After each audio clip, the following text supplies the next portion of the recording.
passaram por sua mente sobre o que a queima de um segundo testamento poderia implicar. Ela teve que tomar uma decisão difícil com pressa. Vou chamá-lo se você me deixar chamar o SR. Jonah e outros com ele. Ninguém mais, eu digo. O Jorem. Farei o que quiser. Esperei até o amanhecer, senhor, quando todos estão se mexendo. Ou deixe-me ligar para Simmons agora, para ir buscar o advogado? Ele pode estar aqui em menos de 2 horas. Advogado. O que eu quero com o advogado?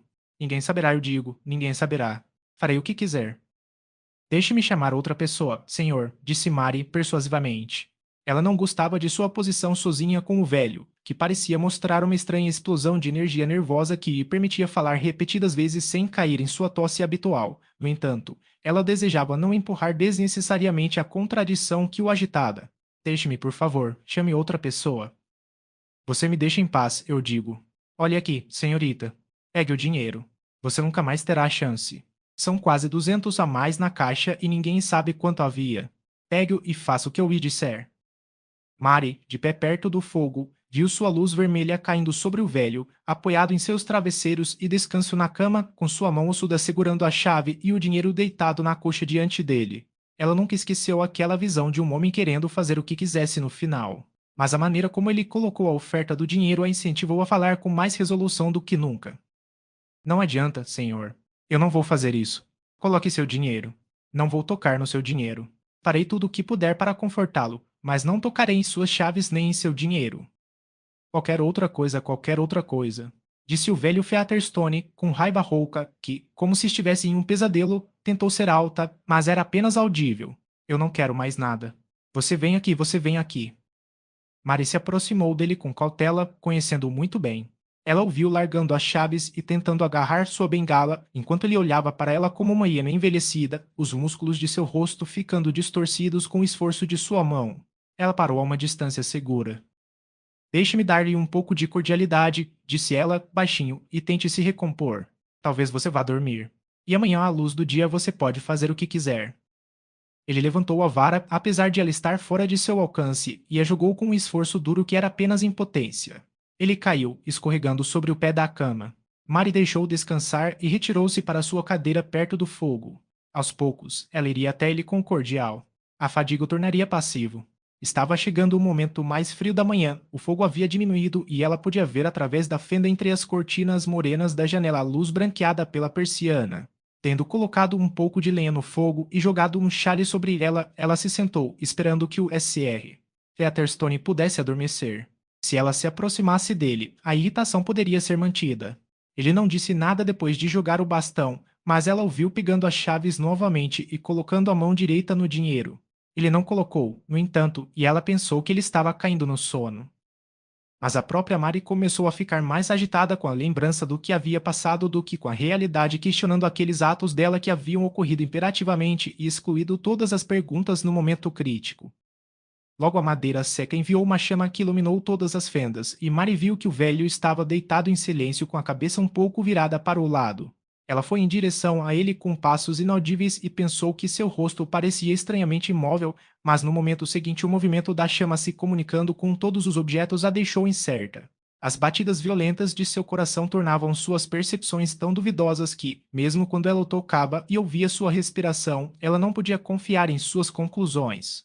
Ela foi até a janela e gentilmente apoiou a cortina e a persiana, de modo que a luz imóvel do céu caísse sobre a cama.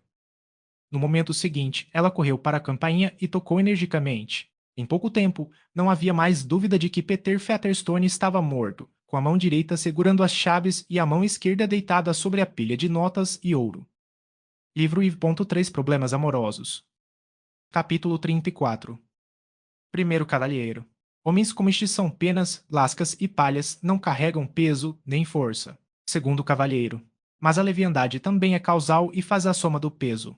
Pois o poder encontra seu lugar na falta de poder, avanço é exceção, e o navio conduzido pode encalhar porque o pensamento do timoneiro não tinha força para equilibrar os opostos. Foi em uma manhã de maio que Peter Featherstone foi enterrado. No prosaico bairro de Middlemarch, maio nem sempre foi quente e ensolarado, e nessa manhã em particular um vento frio soprava as flores dos jardins circundantes para os montes verdes do cemitério de Lowick.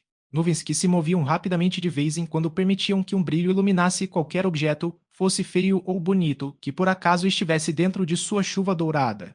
No adro da igreja, os objetos eram notavelmente variados, pois havia uma pequena multidão do campo esperando para ver o funeral. A notícia se espalhou de que seria um grande enterro. O velho cavalheiro havia deixado instruções escritas sobre tudo e pretendia ter um funeral além de seus superiores. Isso era verdade, pois o velho Featherstone não tinha sido um Harpagon cujas paixões haviam sido devoradas pela paixão sempre magra e sempre faminta de economizar e que faria uma barganha com seu agente funerário de antemão.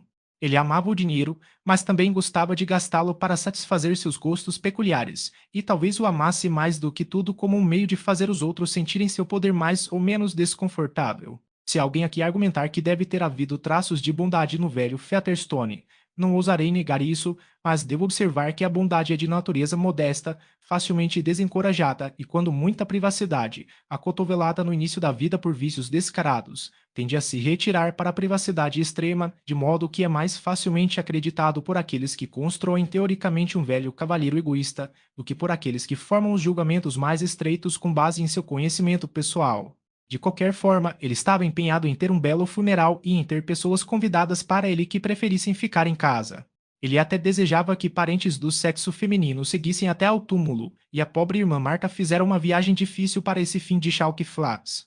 Ela e Jane teriam ficado totalmente animadas de maneira chorosa com este sinal de que um irmão que não gostava de vê-las enquanto estava vivo gostava prospectivamente de sua presença quando deveria ter se tornado testador, se o sinal não tivesse sido ambíguo ao ser estendido a Sa.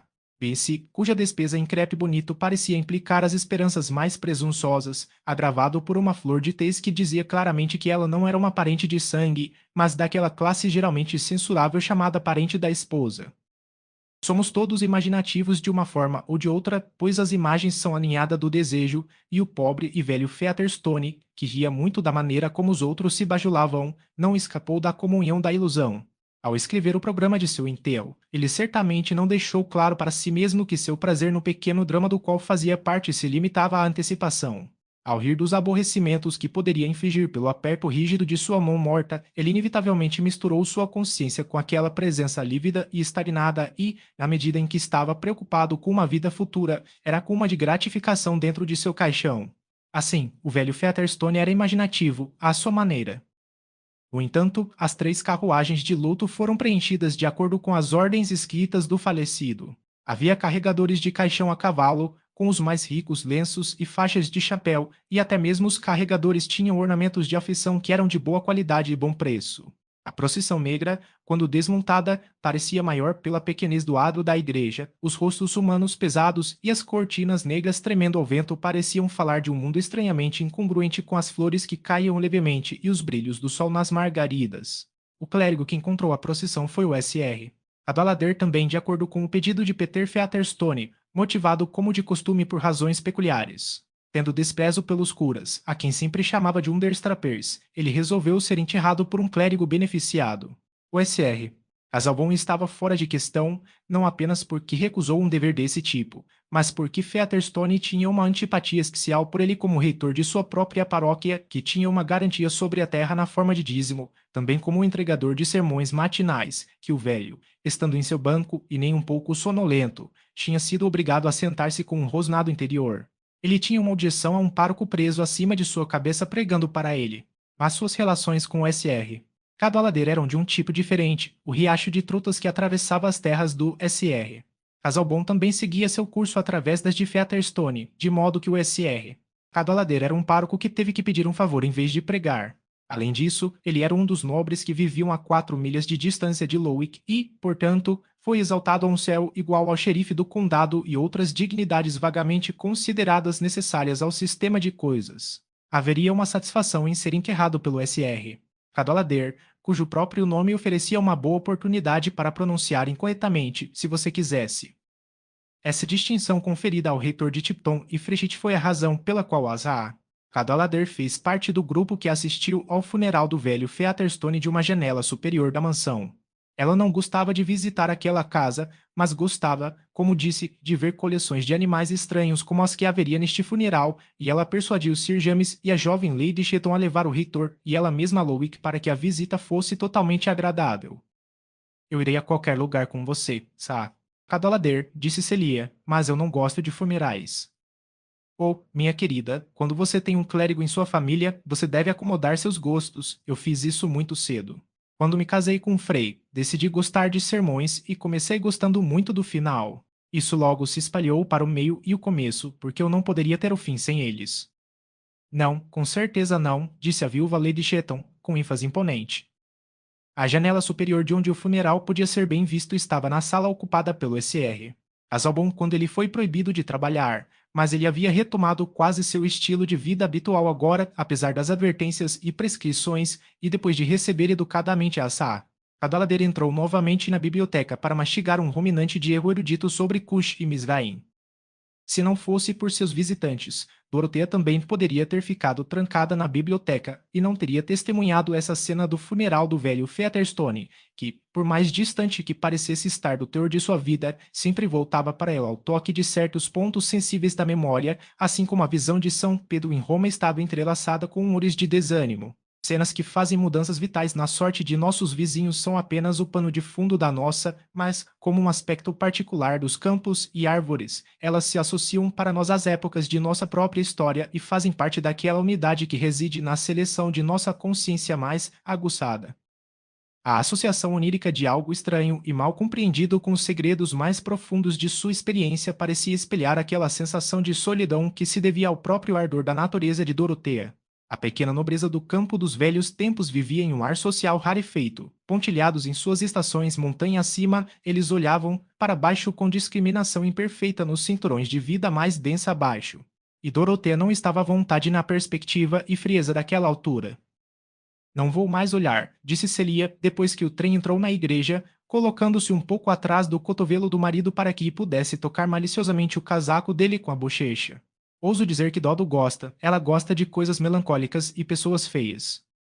Gosto de saber algo sobre as pessoas com quem vivo, disse Dorothea, que estava assistindo a tudo com o interesse de um monge em sua turnê de férias. Parece-me que não sabemos nada sobre nossos vizinhos, a menos que sejam cottagers. Alguém está constantemente se perguntando que tipo de vida outras pessoas levam e como elas levam as coisas. Estou muito grato a Asha Cadalader por vir e me chamar para fora da biblioteca. Muito certo em se sentir grato a mim, disse Azar. Cadalader. Seus ricos fazendeiros de Loic são tão curiosos quanto qualquer búfalo ou bisão, e ouso dizer que você não os vê pela metade na igreja. Eles são bem diferentes dos inquilinos de seu tio ou dos fazendeiros de Sir James. Monstros sem proprietários não se pode dizer como classificá-los. A maioria desses seguidores não são pessoas de Lowick, disse Sir James, suponho que sejam megatários à distância ou de Middlemarch. Lovegood me disse que o velho deixou uma boa quantidade de dinheiro e terras. Pense nisso agora. Quando tantos filhos mais novos não podem jantar às suas próprias custas, disse Azar. Cadalader. Ah, virando-se ao som da porta se abrindo. Aqui está o SR. Og. Eu senti que estávamos incompletos antes e aqui está a explicação. Você veio ver este funeral estranho, é claro. Não, eu vim cuidar de Casalbon para ver como ele vai, você sabe. E para trazer uma pequena notícia, minha querida, disse o SR. Prouk, acenando com a cabeça para Dorothea enquanto ela vinha em sua direção. Olhei para a biblioteca e vi Casalbon sobre seus livros. Eu disse a ele que não funcionaria. Eu disse, isso nunca vai funcionar, você sabe. Pense em sua esposa, Casalbon. E ele me prometeu subir. Eu não contei a ele minhas novidades. Eu disse, ele deve subir. Ah, agora eles estão saindo da igreja, exclamou Azaz. Cadalader. Querido eu, que conjunto maravilhosamente mixado. SR. Egate como médico, suponho. Mas essa é realmente uma mulher bonita, e o belo jovem deve ser seu filho. Quem são eles, Sir James? Você sabe. Vejo Vince, o prefeito de Middlemarch. Eles são provavelmente sua esposa e filho, disse Sir James, olhando interrogativamente para o SR. Brooke, que acenou com a cabeça e disse: Sim, uma família muito decente e um sujeito muito bom é Vince, um crédito para o interesse de fabricação. Você o viu na minha casa, você sabe. Ah, sim, um de seus comitês secretos, disse Azar. Cadalader, provocando. Um sujeito correndo, no entanto, disse Sir James, com o desgosto de um caçador de raposas. E um daqueles que sugam a vida dos miseráveis tecelões de tear manual em Tipton e Frechit. É assim que sua família parece tão justa e elegante, disse Azar. Cadalader. Essas pessoas escuras e de rosto roxo são um excelente contraste. Meu caro, eles são como um conjunto de jarros. Olhe para um frei. Pode-se imaginá-lo um arcanjo feio elevando-se acima deles em sua sobrepeliz branca. É uma coisa solene, porém, um funeral, disse o SR. Proque, se você levar isso sob essa luz, você sabe. Mas não estou levando isso sob essa luz. Não posso usar minha solenidade com muita frequência, senão ela ficará em trapos. Já era hora de o velho morrer, e nenhuma dessas pessoas está arrependida. Que pena, disse Dorothée. Este funeral me parece a coisa mais sombria que já vi. É uma mancha pela manhã. Não suporto pensar que alguém deva morrer e não deixar amor para trás. Ela ia dizer mais, mas viu o marido entrar e sentar-se um pouco ao fundo. A diferença que sua presença fazia para ela nem sempre era feliz. Ela sentia que ele muitas vezes se opunha interiormente à sua fala. Positivamente, exclamou a Sarah. Adalader, há um novo rosto saindo de trás daquele homem largo mais estranho do que qualquer um deles. Uma cabecinha redonda com olhos esbugalhados, uma espécie de cara de sapo-olha. Ele deve ser de outro sangue, eu acho. Deixe-me ver, disse Celia com curiosidade despertada, de pé atrás da Sarah. Adalader inclinando-se para frente sobre sua cabeça. Oh, que cara estranha. Então, com uma rápida mudança para outro tipo de expressão surpresa, ela acrescentou: Ora, Dodo, você nunca me disse que o SR. Ladislau voltou. Dorothea sentiu um choque de alarme. Todos notaram sua súbita palidez quando ela olhou imediatamente para o tio, enquanto o SR. Casalbon olhava para ela. Ele veio comigo. Você sabe, ele é meu convidado, me atura na granja, disse o SR. Proque, em seu tom mais fácil, acenando com a cabeça para Dorothea, como se o anúncio fosse exatamente o que ela esperava. E trouxemos a foto no topo da carruagem. Eu sabia que você ficaria satisfeito com a surpresa, casal bom. Lá está você para a própria vida como Aquino, você sabe. Muito bem o tipo certo de coisa. E você ouvirá o jovem Ladislau falar sobre isso. Ele fala extraordinariamente bem, aponta isso, aquilo e aquilo outro, conhece arte e tudo desse tipo sociável. Você sabe, estar com você em qualquer faixa, o que eu tenho desejado há muito tempo. O SR. Casalbon curvou-se com fria polidez, dominando sua irritação, mas apenas até ficar em silêncio. Ele se lembrava da carta de Will tão bem quanto Dorothea, e notou que não estava entre as cartas que haviam sido reservadas para ele em sua recuperação e, concluindo secretamente que Dorothea havia mandado uma mensagem a Will para não ir a Lowe, ele se encolheu com sensibilidade orgulhosa de recorrer ao assunto. Ele agora inferiu que ela havia pedido ao tio que convidasse Will para a granja, e ela sentiu que era impossível naquele momento entrar em qualquer explicação. Os olhos das Cadalader, desviados do adro da igreja, viram uma boa dose de espetáculo mudo que não era tão inteligível para ela quanto ela poderia desejar, e não pôde reprimir a pergunta: quem é o SR? Ladislau. Um jovem parente do SR. Casal bom, disse Sir James prontamente. Sua boa índole muitas vezes o tornava rápido e claro em assuntos pessoais, e ele adivinhara pelo olhar de Dorothea para o marido que havia algum alarme em sua mente. Um jovem muito bom, casal bom, fez tudo por ele, explicou o SR. Ok. Ele paga suas despesas com ele, casal bom, continuou ele, balançando a cabeça encorajadoramente. Espero que ele fique comigo por muito tempo e faremos algo com meus documentos. Tenho muitas ideias e fatos, você sabe, e posso ver que ele é o homem certo para colocá-los em forma. Lembra quais são as citações certas. O metolite.tum, e esse tipo de coisa dá aos assuntos uma espécie de reviravolta. Eu o convidei há algum tempo. Quando você estava doente, casal bom, Dorothea disse que você não poderia ter ninguém em casa, você sabe, e ela me pediu para escrever. A pobre Dorothea sentiu que cada palavra de seu tio era tão agradável quanto um grão de areia nos olhos do SR. Casal bom. Seria totalmente inadequado agora explicar que ela não desejava que seu tio convidasse Will Ladislau. Ela não conseguia nem um pouco esclarecer para si mesma as razões da antipatia do marido pela presença dele, uma antipatia dolorosamente impressionada com a cena na biblioteca, mas ela sentiu a impropriedade de dizer qualquer coisa que pudesse transmitir uma noção disso aos outros. O SR. Casalbon, de fato, não havia representado completamente essas razões confusas para si mesmo, sentimento irritado com ele, como com todos nós, buscando mais justificativa do que autoconhecimento. Mas ele desejava reprimir os sinais externos, e apenas Dorothea podia discernir as mudanças no rosto do marido antes que ele observasse com mais dignidade do que o habitual. Você é extremamente hospitaleiro, meu caro senhor, e devo-lhe agradecimentos por exercer sua hospitalidade para com um parente meu. O funeral terminou agora e o cemitério estava sendo limpo. Agora você pode vê-lo, Zah. Cadalader, disse Celia. Ele é como uma miniatura da tia do SR. Azalbon, que está pendurada no boldoir de Dorothea, muito bonito. Um raminho muito bonito, disse Azah. Cadalader, secamente. Qual será o seu sobrinho, SR? Casalbon. Perdoe-me, ele não é meu sobrinho. Ele é meu primo. Bem, você sabe, interpôs o SR. Prouk, ele está tentando suas asas. Ele é exatamente o tipo de jovem que se levanta. Eu ficaria feliz em dar-lhe uma oportunidade. Ele seria um bom secretário, agora, como Hobbes, Milton Swift esse tipo de homem. Eu entendo, disse Azar. Abalader. Aquele que pode escrever discursos. Vou buscá-lo agora em Casalbon? Disse o SR. Volte. Ele não entraria até que eu anunciasse, você sabe. E vamos descer e olhar para a foto. Aí está você para a vida, um tipo profundo e sutil de pensador com o dedo indicador na página, enquanto São Boaventura ou outra pessoa, bastante gorda e florida, está olhando para a Trindade. Tudo é simbólico. Você sabe o estilo superior de arte, eu gosto disso até certo ponto, mas não muito longe é bastante difícil acompanhar, você sabe. Mas você está em casa nisso, casal bom. E a carne do seu pintor é boa solidez, transparência, tudo desse tipo. Eu entrei muito nisso de uma só vez. No entanto, vou buscar Ladislau. Capítulo 35. Não, não consigo pensar em prazer mais encantador do que ver herdeiros de uma tropa triste o porte proibido e o rosto alongado ler um longo testamento onde pálido, atônito deixamos uma boa noite com o polegar do nariz. Para ver sua profunda tristeza em seu estado natural, eu voltaria, eu acho, de propósito do outro mundo. Egnard, o legatário universal.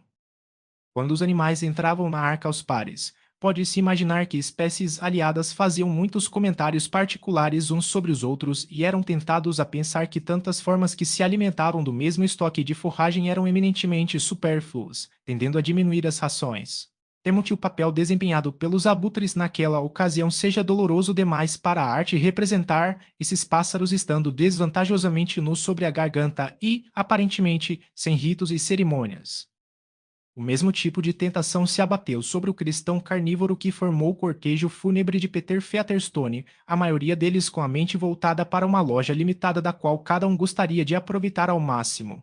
As relações de sangue e conexões por casamento, há muito reconhecidas, já constituíam um bom número que, multiplicado por possibilidades, apresentava uma boa gama de conjecturas ciumentas e esperanças patéticas.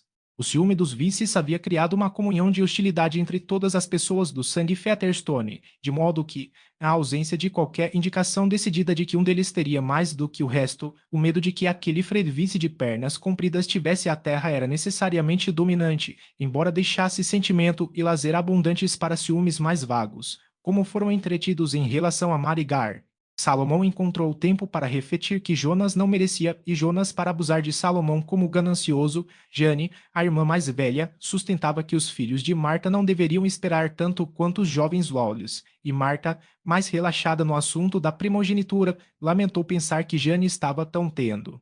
Esses parentes mais próximos ficaram naturalmente impressionados com a irracionalidade das expectativas em primos e primos de segundo grau e usaram sua aritmética para calcular as grandes somas que pequenos legados poderiam alcançar se houvesse muitos deles. 2 primos estavam presentes para ouvir o testamento e um primo de segundo grau além do SR.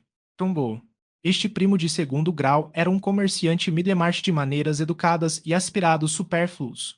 Os 2 primos eram homens idosos de bracim, um deles consciente de reivindicações sobre as despesas inconvenientes sofridas por ele em presentes de ostras e outros comestíveis para seu rico primo Peter, o outro inteiramente saturnino, apoiando as mãos e o queixo em uma vara e consciente de reivindicações baseadas em nenhum desempenho estreito, mas no mérito em geral, ambos cidadãos inocentes de Bracim, que desejavam que Jonah Featherstone não morasse lá. A sagacidade de uma família geralmente é melhor recebida entre estranhos.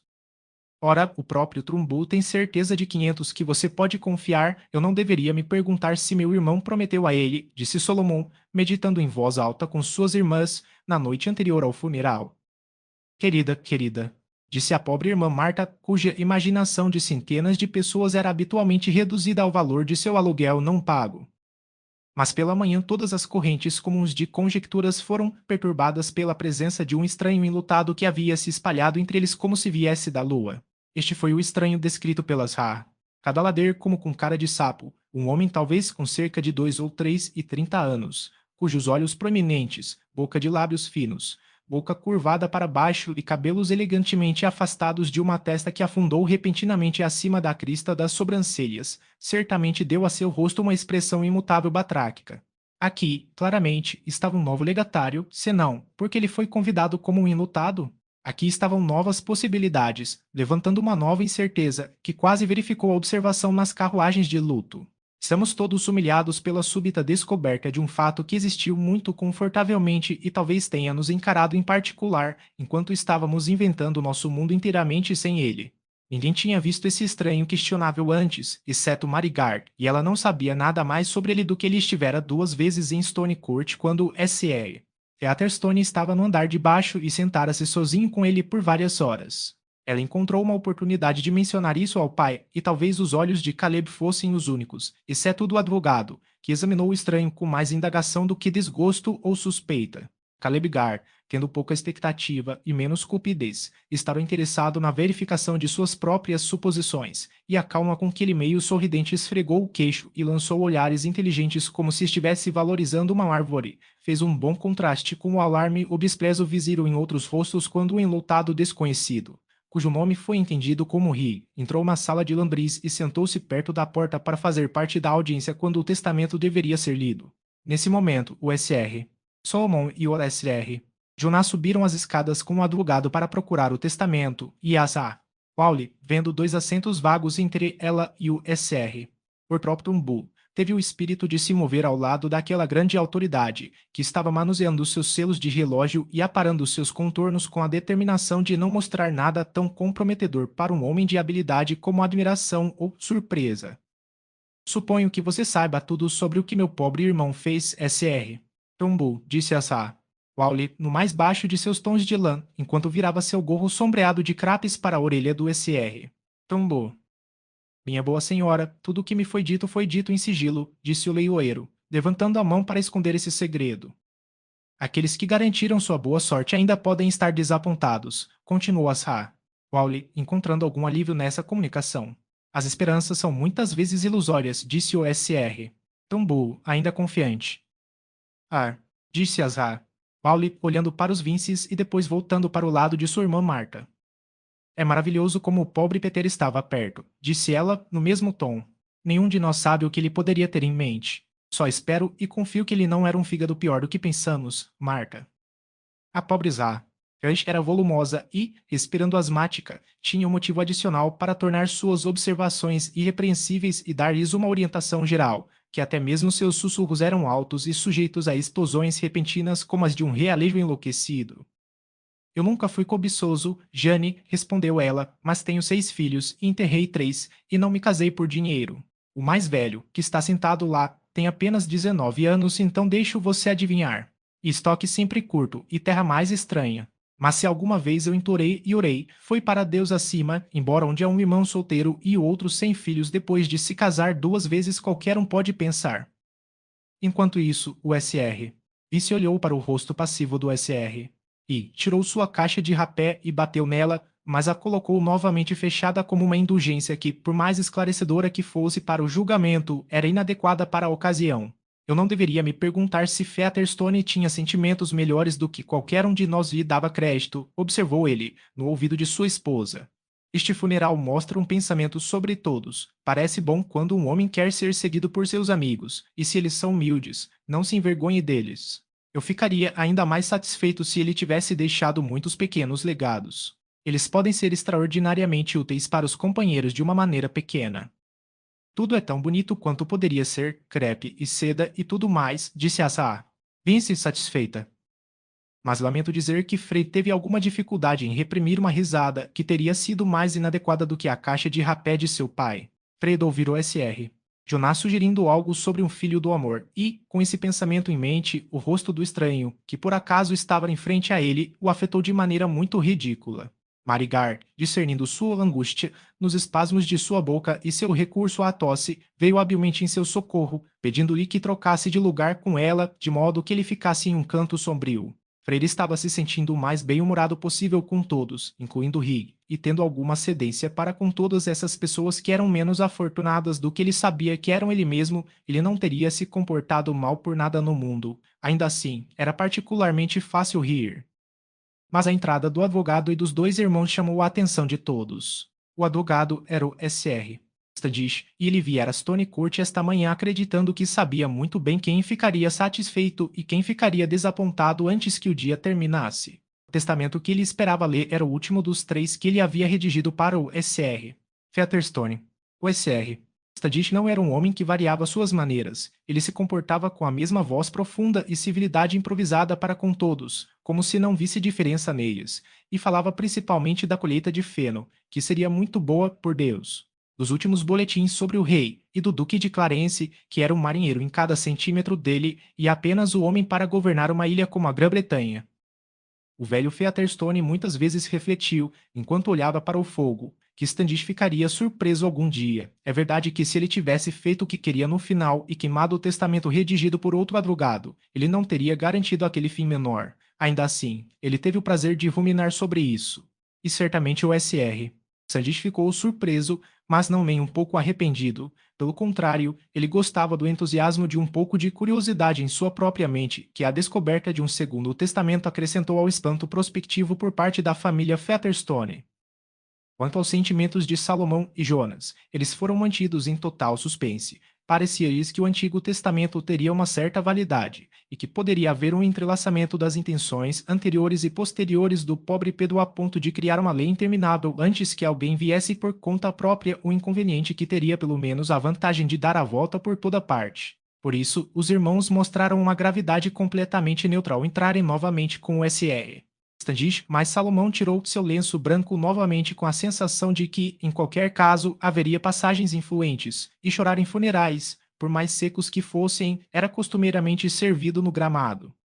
Talvez a pessoa que sentiu a excitação mais latejante neste momento tenha sido Marigar, na consciência de que foi ela quem virtualmente determinou a produção desse segundo testamento, que poderia ter efeitos importantes sobre a sorte de algumas pessoas presentes. Nenhuma alma, exceto ela mesma, sabia o que havia acontecido naquela última noite. O testamento que tenho na mão, disse o Sr.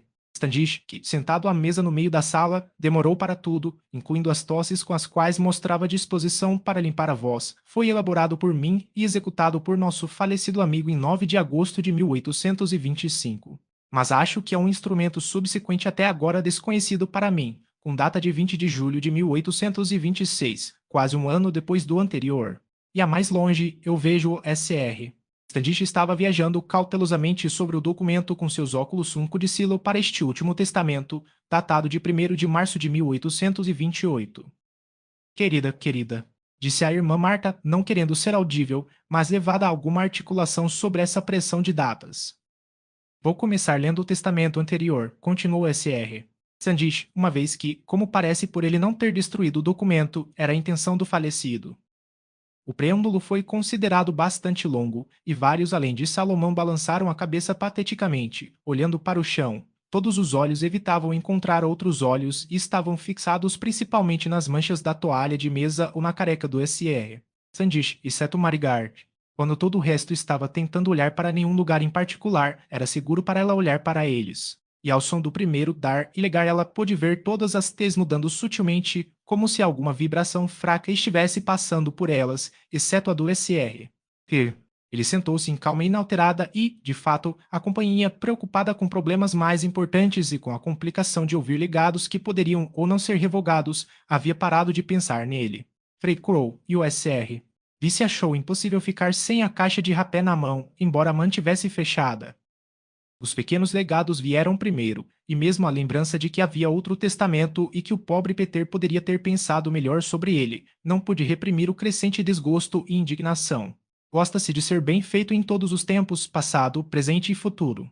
E aqui estava Peter capaz, há 5 anos, de deixar apenas 200 cada um para seus próprios irmãos e irmãs, e apenas 100 cada um para seus próprios sobrinhos e sobrinhas. Os Garts não foram mencionados, mas as Vince e Rosamond deveriam ter 100 cada. O Sr.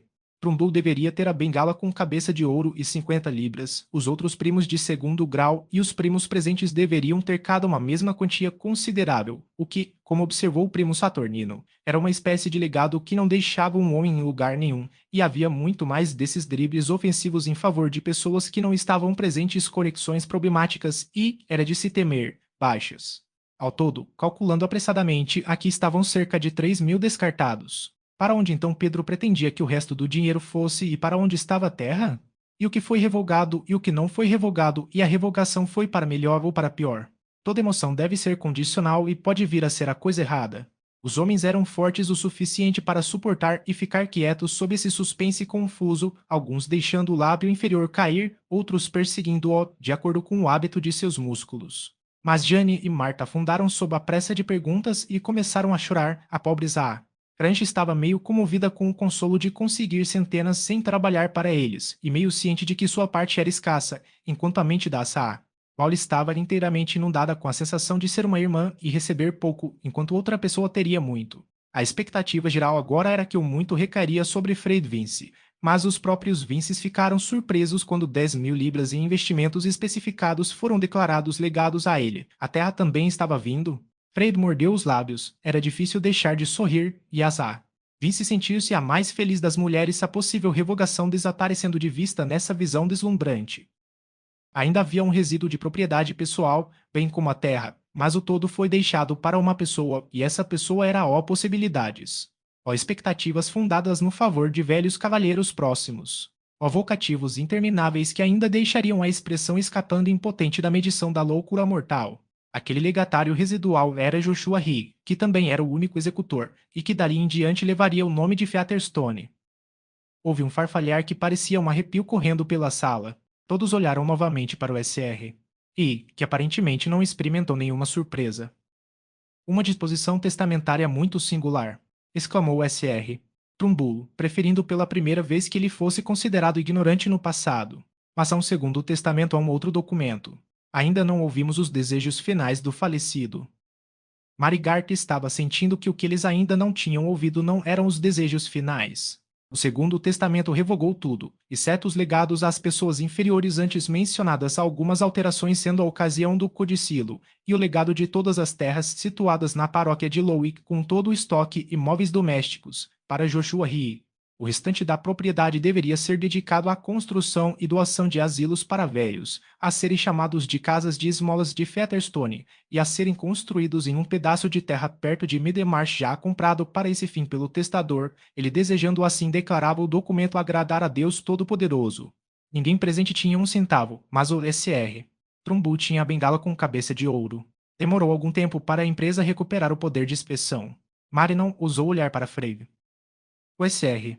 Vice foi o primeiro a falar depois de usar sua caixa de rapé energicamente e falou com alta indignação. O mais inexplicável que já ouvi. Devo dizer que ele não estava em sã consciência quando o fez. Devo dizer que este último testamento foi nulo, acrescentou o SR. Vince, sentindo que essa expressão colocava a coisa sob a verdadeira luz. Standish. Nosso falecido amigo sempre soube do que se tratava. Eu acho, disse Standish. Tudo é bastante irregular. Aqui está uma carta de Clemens de Bracinda amarrada com o testamento. Ele o desenhou. Um advogado muito respeitável. Nunca notei qualquer alienação da mente, qualquer aberração do intelecto no falecido SR. Featherstone, disse Burtrop Trumbull, mas chamo isso de excêntrico. Eu sempre estive disposto a servir a velha alma, e ele insinuou claramente um senso de obrigação que se mostraria em seu testamento. A bengala com cabeça de ouro é uma farsa considerada um reconhecimento para mim, mas felizmente estou acima de considerações mercenárias. Não há nada de muito surpreendente no assunto que eu possa ver, disse Caleb Gar. Qualquer um poderia ter mais motivos para se perguntar se o testamento era o que você poderia esperar de um homem direto e de mente aberta. De minha parte, gostaria que não existisse um testamento. Esse é um sentimento estranho vindo de um homem cristão, por Deus, disse o advogado. Eu gostaria de saber como você vai apoiar isso, Gard. Disse Caleb, inclinando-se para a frente, ajustando as pontas dos dedos com delicadeza e olhando meditativamente para o chão. Sempre lhe pareceu que as palavras eram a parte mais difícil dos negócios. Mas aqui o SR. Dona Featherstone se fez ouvir. Bem, ele sempre foi um bom hipócrita, era meu irmão Peter. Mas isso vai cortar tudo. Se eu soubesse, uma carroça e 6 cavalos não deveriam ter me tirado de Bracim. Vou colocar um chapéu branco e um casaco monótono amanhã. Querida, chorou Azra. Crash, e temos estado à custa de viajar, e aquele pobre rapaz sentado aqui por tanto tempo. É a primeira vez que ouço que meu irmão Peter estava tão desejoso de agradar a Deus Todo-Poderoso, mas se eu fosse atingido indefeso, devo dizer que é difícil, não consigo pensar em outro. Não vai adiantar nada para onde ele foi, essa é a minha crença, disse Solomon, com uma amargura que era notavelmente genuína, embora seu tom não pudesse deixar de ser astuto. Peter era um fígado ruim, e os asilos não vão cobri-lo, quando ele teve o descaramento de mostrá-lo no final. E o tempo todo tinha sua própria família legítima, irmãos e irmãs e sobrinhos e sobrinhas, e sentou-se na igreja com ele sempre que achava bom vir, disse Asa. Claro. E poderia ter deixado sua propriedade tão respeitável, para eles que nunca foi usada a extravagância ou instabilidade de forma alguma e não tão pobre, mas o que eles poderiam ter economizado cada centavo e feito mais. E o problema em que estive, vezes e vezes, para vir aqui e ser irmã, e ele com coisas em mente o tempo todo que podem fazer a carne de qualquer pessoa arrepiar. Mas se o Todo-Poderoso permitiu, ele pretende puni-lo por isso. Irmão Salomão, eu irei, se você me levar. Não tenho vontade de colocar meu pé no local novamente, disse Salomão. Eu tenho terras próprias e propriedades próprias para ir. É uma história pobre como a sorte vai no mundo, disse Joná. Nunca responde ter um pouco de espírito em você. É melhor você ser um cachorro na manjedoura. Mas aqueles acima do solo podem aprender uma lição. A vontade de um tolo é suficiente em uma família. Há mais de uma maneira de ser tolo, disse Salomão. Não deixarei meu dinheiro para ser derramado na pia e não o deixarei para enjeitados da África. Eu gosto de Featherstones que foram fabricadas assim e não transformadas em Featherstones com o nome nelas. Solomon dirigiu essas observações em voz alta a Zá, ali enquanto se levantava para acompanhá-la. O irmão Jonás sentiu-se capaz de uma sagacidade muito mais pungente do que isso, mas refletiu que não adiantava ofender o novo proprietário de Stone Court até que você tivesse certeza de que ele não tinha intenções de hospitalidade para com homens espirituosos cujo nome ele estava prestes a carregar. O SR. Joshua Ri, de fato, parecia se preocupar pouco com quaisquer insinuações, mas mostrou uma notável mudança de maneiras, caminhando friamente até o SR. Standish colocando questões de negócios com muita frieza. Ele tinha uma voz alta e um sotaque vil. Fred, a quem ele não movia mais para rir, pensou que ele era o monstro mais baixo que ele já tinha visto. Mas Fred estava se sentindo um pouco doente. O comerciante de Middlemarch esperou por uma oportunidade de conversar com o SR. E não havia como saber quantos pares de pernas o novo proprietário poderia precisar de mangueira, e os lucros eram mais confiáveis do que os legados. Além disso, o comerciante, como primo de segundo grau, era desapaixonado o suficiente para sentir curiosidade. O SR. Vice, depois de sua única explosão, permaneceu orgulhosamente em silêncio, embora muito preocupado com sentimentos desagradáveis para pensar em se mover, até que observou que sua esposa tinha ido para o lado de Frey e chorava silenciosamente enquanto segurava a mão de sua querida. Ele se levantou imediatamente e virou as costas para a companhia enquanto dizia ela em voz baixa: Não ceda, Lucy, não faça papel de bobo, minha querida. Diante dessas pessoas, acrescentou ele em sua voz alta habitual: Vá e peça o Faitonte, Fred, não tenho tempo a perder. Marigart antes disso estava se preparando para ir para casa com o pai. Ela encontrou Fred no corredor e agora, pela primeira vez, teve a coragem de olhar para ele.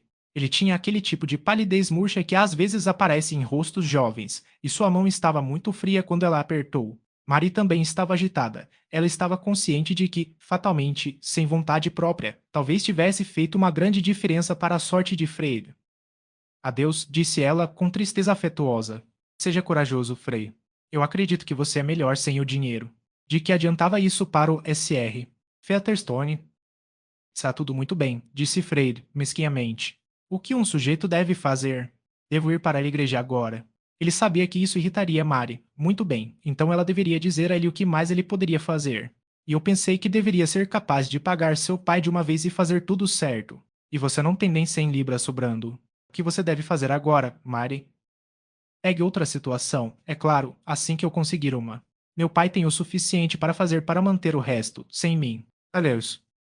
Em muito pouco tempo, Stone Court foi limpo de Featherstones bem fermentados e outros visitantes há muito acostumados. Outro estranho foi trazido para se estabelecer no bairro de Middlemarch, mas no caso do SR. E Featherstone havia mais descontentamento com as consequências visíveis imediatas do que especulações sobre o efeito que sua presença poderia ter no futuro. Nenhuma alma foi profética o suficiente para ter qualquer pressentimento sobre o que poderia aparecer no julgamento de Joshua Ri. E aqui sou naturalmente levado a refletir sobre os meios de elevar um assunto baixo. Os paralelos históricos são notavelmente eficientes dessa maneira. A principal objeção a eles é que o narrador dirigente pode não ter espaço, ou que muitas vezes é a mesma coisa pode não ser capaz de pensar neles com qualquer grau de particularidade, embora ele possa ter uma confiança filosófica de que, se conhecidos, seriam ilustrativos. Parece um caminho mais fácil e mais curto para a dignidade. Observar que uma vez que nunca houve uma história verdadeira que não pudesse ser contada em parábolas, onde você pode colocar um macaco por um marquês e vice-versa, o que quer que tenha sido ou deva ser narrado por mim sobre pessoas baixas, pode ser enobrecido por ser considerado uma parábola, de modo que, se quaisquer maus hábitos e consequências feias forem trazidos à tona, o leitor pode ter o alívio de considerá-los não mais do que figurativamente indelicados, e pode sentir-se virtualmente em companhia de pessoas de algum estilo.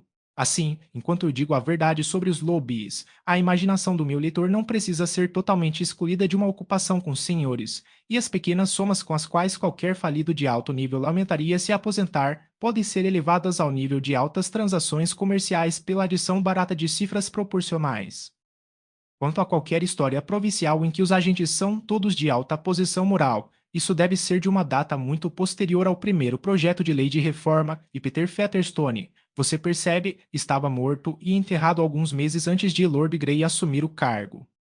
Capítulo 36. É estranho ver os humores desses homens, esses grandes espíritos aspirantes que deveriam ser sábios. Por ser a natureza dos grandes espíritos amar estar onde eles podem ser mais eminentes, eles, classificando-se até agora acima de nós em presunção, com quem frequentam, imagine como nos perguntamos e estimamos tudo o que eles fazem ou dizem, o que os faz se esforçar para tornar nossa admiração mais extrema, o que eles supõem que não podem, a menos que deem aviso de seus pensamentos extremos e mais elevados. O SR. Vice voltou para casa da leitura do testamento com seu ponto de vista consideravelmente alterado em relação a muitos assuntos. Ele era um homem de mente aberta, mas dado a modos indiretos de se expressar. Quando ficava desapontado com um recado para suas tranças de seda, ele xingava o noivo. Quando seu cunhado Bustorod o irritou, ele fez comentários cortantes sobre o metodismo, e agora era evidente que ele considerava a ociosidade de Frei com um súbito aumento de severidade, jogando um boné bordado da sala de fumantes para o chão do corredor. Bem, senhor, observou ele, quando aquele jovem cavalheiro estava indo para a cama, espero que você tenha decidido agora subir no próximo semestre e passar no exame. Eu tomei minha resolução, então aconselho você a não perder tempo em tomar a sua. Freire não respondeu, ele estava totalmente deprimido. 24 horas atrás, ele havia pensado que, em vez de precisar saber o que deveria fazer, deveria a essa altura saber que não precisava fazer nada, que deveria caçar de rosa, ter um caçador de primeira linha, cavalgar para se esconder em um bom ar e ser geralmente respeitado por isso, além disso, que ele deveria ser capaz de pagar imediatamente o SR. Dark, e que Mari não poderia mais ter qualquer razão para não se casar com ele. E tudo isso deveria ter acontecido sem estudo ou outro inconveniente, puramente pelo favor da providência na forma do capricho de um velho cavalheiro. Mas agora, no final das 24 horas, todas essas expectativas firmes foram perturbadas. Foi linhas bastante duras que, enquanto ele estava sofrendo com essa decepção, ele deveria ser tratado como se pudesse ter evitado. Mas ele foi embora em silêncio e sua mãe implorou por ele. Não seja duro com o pobre menino, Vince. Ele vai se sair bem ainda, embora aquele homem perverso o tenha enganado. Tenho tanta certeza quanto estou sentado aqui. Frei vai se sair bem senão, porque ele foi trazido de volta da beira da sepultura. E eu chamo isso de roubo. Foi como dar-lhe a terra, prometê-la. E o que é promissor? Se fazer todos acreditarem não é promissor. E você vê que ele deixou 10.000 libras para ele e depois as tirou novamente. Levei embora de novo, disse o SR. Vince mesquinhamente. Eu lhe digo que o rapaz é um rapaz azarado, Lucy. E você sempre o mimou. Bem, Vince, ele foi meu primeiro e você fez um bom barulho com ele quando ele veio. Você estava tão orgulhoso quanto orgulhoso, disse Asra. Vince, recuperando facilmente seu sorriso alegre. Quem sabe é que os bebês vão se voltar. Eu fui tolo o suficiente, ouso dizer, disse o marido mais suavemente, no entanto. Mas quem tem filhos mais bonitos e melhores do que os nossos? Fred está muito além dos filhos de outras pessoas. Você pode ouvir em seu discurso que ele fez companhia à faculdade. E Rosamond onde é uma garota como ela? Ela poderia ficar ao lado de qualquer dama da terra e apenas parecer melhor para ela. Você vê o SR. Ligat manteve a mais alta companhia e esteve em todos os lugares, e ele se apaixonou por ela imediatamente. Não, mas o que eu poderia ter desejado Rosamond não tivesse se envolvido. Ela poderia ter conhecido alguém em uma visita que teria sido uma combinação muito melhor, quero dizer, na casa de sua colega de escola, Asta. Há relações nessa família tão altas quanto as do SR. Ligat. Malditas relações, disse o SR. Vince, eu já tive o suficiente deles. Não quero que um genro que não tenha nada além de seus parentes o recomende. Ora, minha querida, disse Azar. Vince, você parecia tão satisfeita quanto poderia estar com isso. É verdade, eu não estava em casa, mas Rosamond me disse que você não tinha uma palavra a dizer contra o noivado. E ela começou a comprar o melhor linho e cambraia para suas roupas íntimas. Não por minha vontade, disse o SR. Disse, terei o suficiente para fazer este ano, com um filho ocioso, sem pagar por roupas de casamento. Os tempos são tão apertados quanto possível. Todo mundo está sendo arruinado, e não acredito que Ligati tenha um centavo. Não darei meu consentimento para o casamento deles. Deixe-os esperar como os mais velhos fizeram antes deles. Rosamond vai levar isso a sério, Vince, e você sabe que nunca suportaria cruzá-la. Sim, eu poderia. Quanto mais cedo o noivado acabar, melhor. Eu não acredito que ele nunca vai ter uma renda, do jeito que ele continua. Ele faz inimigos, e isso é tudo o que ouço sobre sua criação. Mas ele está muito alto com o SR. Ostrode, minha querida. O casamento agradaria, eu acho. Por favor, o Duque, disse o SR. Disse, Bulstrode não vai pagar pelo sustento deles. E se Lidrate acha que vou dar dinheiro para eles arrumarem a casa, ele está enganado. Só isso. Espero ter que abater meus cavalos em breve. É melhor você dizer a Rose o que eu digo. Este era um procedimento não raro com o SR. Disse ser precipitado em consentimento jovial e, ao se tornar posteriormente consciente de que havia sido precipitado, empregar outros para fazer a retratação ofensiva. No entanto, Azra, vice, que nunca se opôs voluntariamente ao marido, não perdeu tempo na manhã seguinte em deixar Rosamond saber o que lhe havia dito. Rosamond, examinando algum trabalho de musselina, ouviu em silêncio e, no final, deu uma certa volta em seu pescoço gracioso, do qual apenas uma longa experiência poderia ensinar que significava perfeita obstinação. O que você diz, minha querida? Disse sua mãe, com deferência afetuosa. Papai não quer dizer nada disso, disse Rosamond, com bastante calma. Ele sempre disse que desejava que eu me casasse com o homem que eu amava. E vou me casar com o SR. Irate, já se passaram 7 semanas desde que papai deu seu consentimento. E espero que tenhamos a casa das Ra. Creton. Bem, minha querida, vou deixá-la cuidar de seu pai. Você sempre gerencia todo mundo. Mas se algum dia formos buscar Damasco, o Sadlece é um lugar muito melhor do que o Pkins. Adasar. Breton é muito grande. No entanto, eu adoraria que você tivesse uma casa assim, mas será necessária uma grande quantidade de móveis, carpetes e tudo, além de pratos e vidros. E você ouve, seu pai disse que não vai dar dinheiro. Você acha que o SR... Idiate espera isso. Você não pode imaginar que eu deveria perguntar a ele, mamãe. Claro que ele entende seus próprios assuntos. Mas ele pode estar procurando dinheiro, minha querida, e todos nós pensamos que você tem um belo legado, assim como Fred, e agora tudo é tão terrível, não há prazer em pensar em nada, com aquele pobre garoto desapontado como está. Isso não tem nada a ver com meu casamento, mamãe. Fred deve deixar de ficar ocioso. Vou subir as escadas para levar este trabalho para estar. Morgan, ela faz a bainha aberta muito bem. Marigart pode fazer algum trabalho para mim agora, eu acho.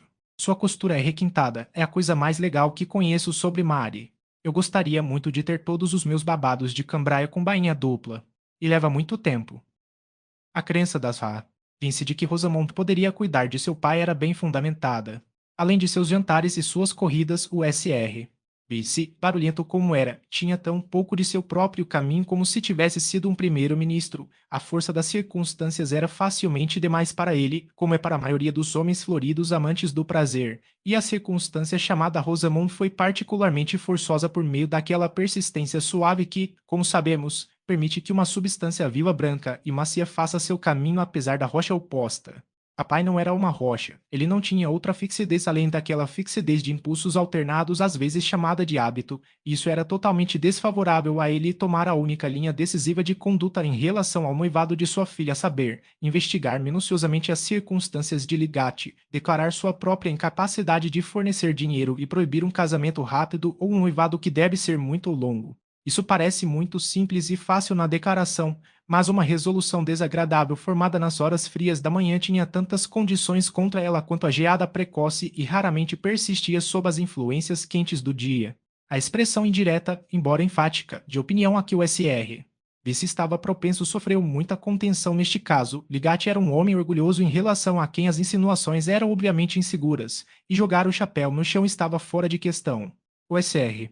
Vice estava um pouco admirado com ele, um pouco vaidoso por querer se casar com Rosamond, um pouco indisposto a levantar uma questão de dinheiro em que sua própria posição não era vantajosa, um pouco com medo de ser derrotado no diálogo com um homem mais educado e mais bem educado do que ele, e um pouco com medo de fazer o que sua filha não gostaria. O papel que Vince preferia desempenhar era o do generoso anfitrião que ninguém critica. Na primeira metade do dia, houve negócios para impedir qualquer comunicação formal de uma resolução adversa. No último, houve jantar, vinho, uísque e satisfação geral. E nesse meio tempo, as horas estavam deixando o seu pequeno depósito e gradualmente formando a razão final para a inação, a saber que a ação era tarde demais. O amante aceito passava a maior parte de suas noites em Louisgate, e um ato sexual que não dependia de adiantamentos de dinheiro dos sogros ou da renda prospectiva de uma profissão continuava florescendo sob os olhos do próprio Lessier. Vício. Fazer amor jovem é aquela teia tênue. Mesmo os pontos a que se apega às coisas de onde seus entrelaçamentos sutis são balançados são quase imperceptíveis. Toques momentâneos das pontas dos dedos, encontros de raios de orbes azuis e escuros, frases inacabadas, mudanças mais leves de bochecha e lábio, tremores mais fracos. A própria teia é feita de crenças espontâneas e alegrias indefiníveis, anseios de uma vida em relação a outra, visões de completude, confiança indefinida. E Ligati começou a tecer aquela teia de seu eu interior com uma rapidez maravilhosa, apesar da experiência que se supunha ter terminado com o drama de Laure e apesar também da medicina e da biologia, pois a inspeção do músculo macerado ou dos olhos apresentados em um prato como o de Santa Lúcia e outros incidentes de investigação científica são observados como menos incompatíveis com o amor poético do que uma estupidez nativa ou um vício animado na prosa mais baixa. Quanto a Rosamond, ela estava maravilhada com a expansão do nenúfar por sua própria vida mais plena, e ela também estava girando diligentemente na teia mútua. Tudo isso acontecia no canto da sala de estar onde ficava o piano, e por mais sutil que fosse, a luz tornava uma espécie de arco-íris visível para muitos observadores além do SR. Farebroter. A certeza de que Asta, Vice e OSR. Ligati estavam noivos tornou-se geral em Middlemarch sem a ajuda de um anúncio formal. Tia Bustrode foi novamente agitada pela ansiedade, mas desta vez ela se dirigiu ao irmão, indo ao armazém expressamente para evitar a volatilidade da SA. Vício. Suas respostas não foram satisfatórias. Walter, você nunca quis me dizer que permitiu que tudo isso continuasse sem investigar as perspectivas do SR. Hidrate, disse Azar. Bustrode, abrindo os olhos com maior gravidade para o irmão, que estava em seu humor irritadiço de armazém. Pense nessa garota criada no luxo de uma maneira muito mundana. Lamento dizer o que ela fará com uma pequena renda. Ou, confunda, Harriet. O que posso fazer quando os homens entram na cidade sem que nenhum pedido seja meu? Você fechou sua casa contra Lydiate. Bulstrode o empurrou para frente mais do que qualquer um. Nunca fiz nenhum barulho sobre o jovem. Você deveria ir e falar com seu marido sobre isso, não comigo. Bem, realmente, Walter, como o SR. Bulstrode pode ser o culpado. Tenho certeza de que ele não desejava o noivado. Ou, se Bulstrode não o tivesse pegado pela mão, eu nunca o teria convidado. Mas você o chamou para atender Frey, e tenho certeza de que foi uma misericórdia, disse Asa. Bulstrode, perdendo a noção dos meandros do assunto. Eu não sei sobre misericórdia, disse o SR. Vince, irritado. Eu sei que estou mais preocupado do que gosto com minha família. Eu era um bom irmão para você, Harriet, antes de você se casar com Bulstrode, e devo dizer que ele nem sempre mostra aquele espírito amigável para com sua família que se poderia esperar dele. O SR. Vince era muito pouco parecido com um jesuíta, mas nenhum jesuíta talentoso poderia ter feito uma pergunta com mais habilidade. Harriet teve que defender o marido em vez de culpar o irmão, e a conversa terminou em um ponto tão distante do início quanto uma briga recente entre os cunhados em uma reunião da sacristia. Bulstrode não repetiu as queixas do irmão ao marido, mas à noite falou com ele sobre Ligate e Rosamond. Ele não compartilhava de seu caloroso interesse, no entanto, e apenas falou com resignação dos riscos inerentes ao início da prática médica e da conveniência da prudência. Tenho certeza de que somos obrigados a orar por aquela garota impensada criada como ela foi, disse Asa. Bulstrode, desejando despertar os sentimentos do marido. Verdadeiramente, minha querida, disse o SR. Bulstrode, concordando. Aqueles que não são deste mundo pouco mais podem fazer para deter os erros dos obstinadamente mundanos. É isso que devemos nos acostumar a reconhecer em relação à família de seu irmão. Eu poderia ter desejado que o SR. Ligate não tivesse entrado em tal união, mas minhas relações com ele são limitadas ao uso de seus dons para os propósitos de Deus, que nos é ensinado pelo governo divino em cada dispensação. Ah, Bustrod não disse mais nada, atribuindo alguma insatisfação que sentia à sua própria falta de espiritualidade. Ela acreditava que seu marido era um daqueles homens cujas memórias deveriam ser escritas quando morressem. Quanto ao próprio Lidrati, tendo sido aceito, ele estava preparado para aceitar todas as consequências que acreditava prever com perfeita clareza. É claro que ele deve se casar em um ano, talvez até em meio ano. Não era isso que ele pretendia, mas outros esquemas não seriam impedidos. Eles simplesmente se ajustariam novamente. O casamento, é claro, deve ser preparado da maneira usual.